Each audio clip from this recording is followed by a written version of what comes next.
For people who have been around for a while, you might be seeing the title and thinking, Jaden, aren't you allergic to cats? And to that, I'd say, yes, kind of. I'm actually not sure anymore. And for the people who know anything about me, you might see the title and think, Jaden, cats are literally the #1 natural predator to birds. And to that, I also say, yes, that one's 100% proven fact. So let me back up a bit and explain how we got here, because all the cards in the world were stacked against the idea of me getting a cat. Growing up, I was irrefutably and absolutely allergic to cats. My best friend had like 3 of the things, and every time I would hang out or sleep over at her house, I would be a sneezy, watery-eyed, snotty mess. Can I have some water? Given the fact my brother was also allergic to cats, it was set that we were a dog family. My whole life I went around not giving cats a second thought. I never had anything actually against them, but since I was forced to stay 20 feet away from them or suffer the consequences, I just couldn't get to know them. Plus, as a kid, dogs were always more appealing. They're more likely to be bigger fans of playing and running around, be more approachable with their genetically bred unconditional love, and can overall be more forgiving. Cut to like 2 catless decades for me later, and I'm meeting Jacob for the first time at his place. As we're hanging out in his living room, his cat Fraser comes over and greets me. Fraser is extremely social and vain, so he's always expecting nothing less than a never-ending stream of attention from the people. Even though he's very cute and distinguished, I deployed my typical foolproof plan of don't touch the cat. Fraser realizes he's not getting any attention out of me and sits down nearby on the couch, but a bit later, Jacob's other cat ends up making an appearance. This one's Taylor. She's normally really shy and hides, but does really like women, which I am. Taylor ended up crawling onto me and making herself really comfy in my womanly lap. Jacob, knowing I'm allergic, offered to take her away, but this was actually the first time a cat has ever done something like this to me. I've always been a bit of a cat magnet, if you want to call it that, because I act like they don't exist, which they interpret as me not pushing their boundaries and creating a comfortable environment for them to come up to me on their own terms. But never have I felt like a cat has chosen me like this before. I told Jacob I'm happy to let her stay comfortable on me, and I'll just reap the consequences of my sewing later on. This was my first extremely positive experience with the cat, and I honestly felt really happy and special and wanted to enjoy it. A few hours later, I'm saying my goodbyes, and during the drive back home, I realized I was completely fine. No sneezing, no itchy eyes, straight up nothing. I was so confused and curious. Thus, the start of my little cat experiment began. Every time I went over to Jacob's place, I would let the cats be as social as they wanted with me. If Taylor wanted to sit by me, I'd let her. If Fraser wanted attention, I would pet him. At one point, while we were watching a movie, Taylor literally decided to lay down on my neck, filling every one of my breaths with cat dander and hair. And you know what happened? No reaction, not even a little drip of mucus. Somehow, sometime, I'd grown out of my cat allergy and never noticed. Apparently, every 7 years, people's allergies have the chance to change. Maybe being surrounded by my friends' cats all throughout my childhood could have helped my body get more familiar with them. Either way, I've now unlocked the skill to survive cats. Oh, guys, it was incredible. Now that I'd been freed from my shackles, I immediately started taking time to get to know cats more. Instantly, they felt so much more cute and cool and approachable, and I was really starting to like them more, especially since every time I would hang out at Jacob's place, Taylor would walk over and be around me and purr, and oh, it was amazing to be loved by a cat. So I really like cats now. And after some time, I decided I wanted one too. Jacob and I decided to peruse a local cat rescues website just to see what cats were available. I don't want to get one right away. There's a lot I have going on, but it doesn't hurt to— oh my god, that one! I want that one so bad. It's so cute. What's its name? Tostada? Tostada, my beloved. We have to send in an application. We have to. Hi, my name's Jaden. I love this cat. Please let me adopt it. Please. What? You guys know me. I'm weak-willed and impulsive. My first mistake was liking cats to begin with. The rescue reached out a few days later for a cat screening interview to make sure we would be a good fit to be cat parents. After being approved, they told us we could pick any cat we wanted that was in their care. Of course, I asked about Tostada, but we were given the unfortunate news that she had already been adopted.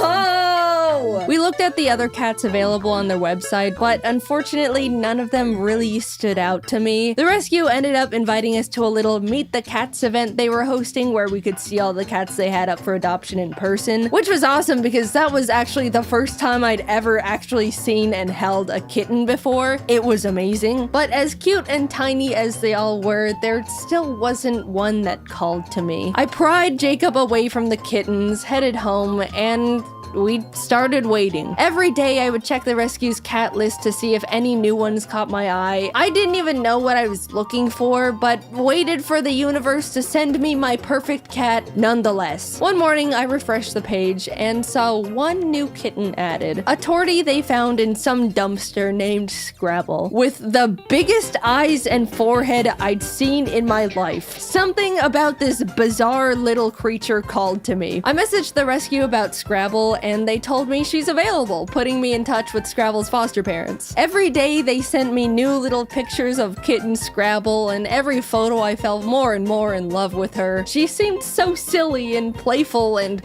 those eyes. We got on a video call and they told me all about how big of a personality she has. Out of the 5 other kittens they were fostering, she was by far their favorite. The whole time we were talking, Scrabble was flipping around in their arms and looking at the camera with her giant orbs. I left that call knowing I found my cat. I needed to have little kitten Scrabble. Meeting her in person only cemented it. She was shy at first, but after flinging around her worm toy, she immediately started hopping around and being the life of the party. I talked a lot to her foster parents and they just gushed about how they wish they could keep her since they all loved her so much. Even though the rescue called her Scrabble, obviously that was more of a placeholder name. The foster parents called her Cammy, but neither of those really fit to me. However, I knew one name that I liked. Tostada. Yeah, I stole another kitten's name and pasted it on mine. So what? Big deal. Tostada is a great name. My Tostada is way more of a tostada than the other Tostada anyway. Look at her. I would have left with little Tostada in my arms that moment if I could. But unfortunately, Jacob and I were going out of town for 3 million weeks and had to wait to take her home until after we came back. She was all I could think about the entire time. I was shoving Tostada photos in everyone's face every chance I got. The foster parents were sending Tostada updates every day. I was overflowing with yearning for this cat. She was growing and learning about the world without me. Take me home to my child. Literally, the moment Jacob and I landed, we drove straight from the airport to the foster home to pick her up. I could not wait. We arrived home with +1 Tostada. I couldn't believe it. I have a mammal now. And sorry, other mammal owners, but it's the best mammal in the whole wide universe. Jacob and I spent the entire day playing with her, letting her get used to her new surroundings. She was so cute and so tiny. Here's a video of her eating wet food with a big old chomp. As someone who's owned birds for 7 years at that point, it felt so strange to have a pet that was significantly less fragile. And also draws significantly less blood. You mean this thing can't fly up and get hit by the ceiling fan? Insane! I've had Tostada for a while now. She's 2 years old at the time of me posting this, and let me tell you, this thing has become a creature. First of all, eyes, still giant, and she never blinks. Look at this. She was sitting on my desk looking like that long enough for me to notice, get my phone out of my pocket, pull up the camera app, put the camera in her face, and take a photo. And here's like 4 more. She is also not that smart. I'm sure you can deduce that by how she looks, but this thing has a single brain cell and it's just another version of herself up there with a joystick. Jacob and I are fully convinced she can only form a few thoughts a day and only in single word nouns. Evidently, Tostada is also very scared of everything, always has been. Loud noises, quiet noises, no noises, movement of any kind. Even Jacob, a person she's been around all her little little life post dumpster. There's been times where he'll be at his desk, moves his chair just a smidge, and she's darting out of the room. One time we were trying to explain to some friends how skittish she genuinely can be, and demonstrated it by grabbing a toy literally in front of her, raising it up a bit, lightly dropping it on the floor, still in front of her, and she bolted. You know how cats are genetically built to be good at balancing? Well, Tostada can't even do that. She trips and falls and misplaces her feet all the time.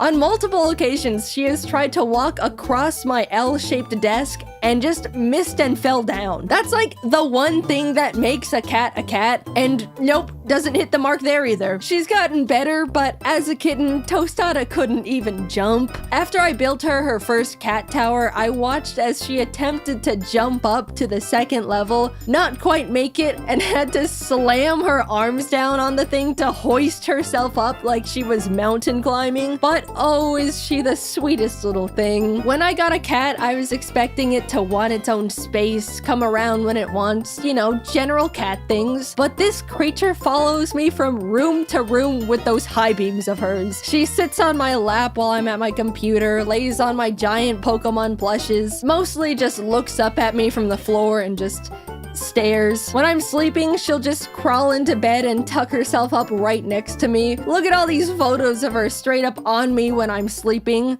Don't look too close though, I don't have makeup on. Bedtime is sacred to her. She loves bedtime. If I'm working late, Tostada will come into my office around 9 or 10 p.m., aka past Tostada bedtime, and just start crying, scratching on my chair, rolling around on the floor. It's pitiful. And if I still don't move after that, she'll go into the bedroom and drag over her string toy she always plays with. It's just so sad and pathetic. I always play string with her when she brings it over though, don't worry. But lately, she's picked up another routine habit, which is pats. Not all cats like the pats, but Tostada lives off them. It's when you just slap a cat's butt and it looks like you're hurting them, but they actually love it. However, Tostada's really particular about pats. First of all, I'm the only one allowed to give her pats. Jacob has tried and she runs away scared and offended every single time. Second, she has to receive pats on a specific spot on the floor of the closet. If I try to give her pats in like my office, she bolts to her floor spot, staring at me to continue them over there. Also, she begs to be pat every single night. Like clockwork, she'll sit like a gargoyle in front of the closet and cry pitifully until I come over there. Now, when I finally come over for pats, she'll flop on the floor and start horizontally rock climbing her way across the floor with her claws and tangle herself up in the Ethernet cables while I keep up the pats. You think I'm joking, but I'm very much not. This is the only way she accepts pats, and I have to give them to her every night or else she's miserable. Tostada's world is so small. She's really just around me, Jacob, Taylor, and Frasier, but she loves her simple family so much. When Kitten Tostada first met Frasier, she was terrified of him. She'd been around other adult cats before, but she'd never seen a flat cat in her life, and she was mortified. Of course, she's since warmed up to him, and they play together and hang out all the time, they're best friends. But Tostada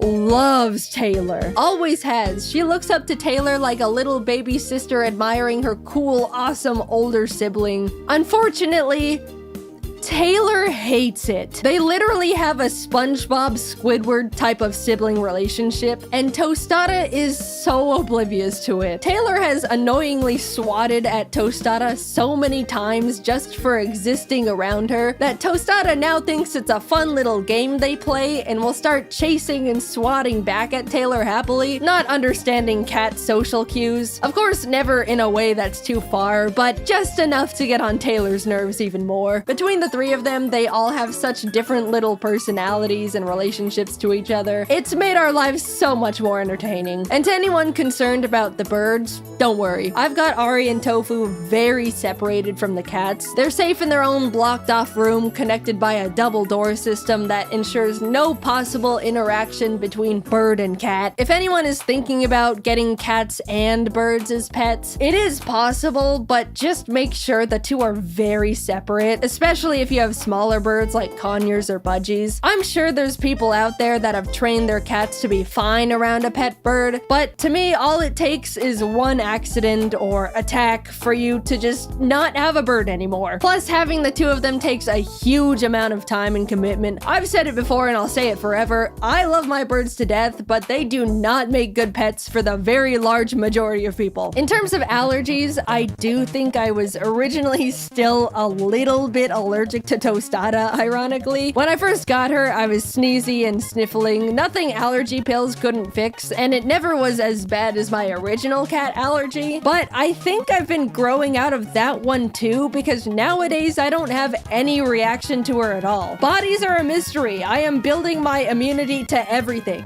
Next up is rat poison. I didn't think I would make a video talking about this thing, but Tostada's just got such a funny little personality and has become such a big part of my life. She may be the description of autism, but I love her more than the world itself, and I know I'm the center of her little life too. I don't even see her as a cat. She's just a little creature that follows me around looking weird, but I love it, and I'm so glad I grew out of my cat allergy just so I can have her.